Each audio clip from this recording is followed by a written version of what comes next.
بلوچستان میں مفاہمتی پالیسی اور صوبے کی بہتر ہوتی صورتحال سے متعلق کوئٹہ میں اہم تقریب کا انعقاد کیا گیا۔ شرکاء نے بلوچستان کے مسائل کا حل مذاکرات کی میز پر ہی ممکن قرار دے دیا۔ ضیاء اللہ لانگو نے شدت پسندوں کو مذاکرات کی دعوت دی اور سینیٹر انوار الحق کاکڑ نے تجویز دی کہ شدت پسندوں کو بھی بلوچستان کی بہتری کے لیے سوچنا چاہیے۔ گلزار امام نے موقف اپنایا کہ سب کو اپنے اختیارات کے مطابق بلوچستان کی خوشحالی کے لیے کام کرنا چاہیے۔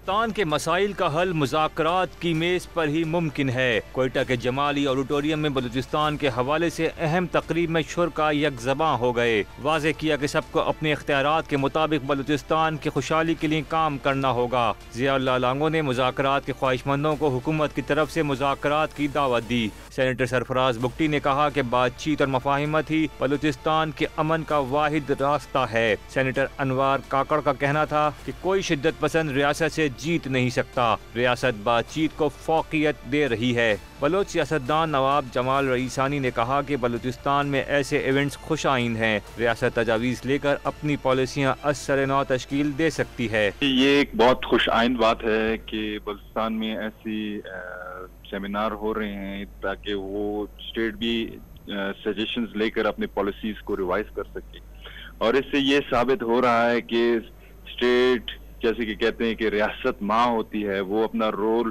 انتہائی اچھی طریقے سے نبھا رہے ہیں۔ شرکاء نے تقریب میں گلزار امام شمبے کی شرکت کو بھی خوش آئند قرار دیا۔ گلزار امام کا کہنا تھا کہ سب کو اپنے اختیارات کے مطابق بلوچستان کی خوشحالی کے لیے کام کرنا چاہیے۔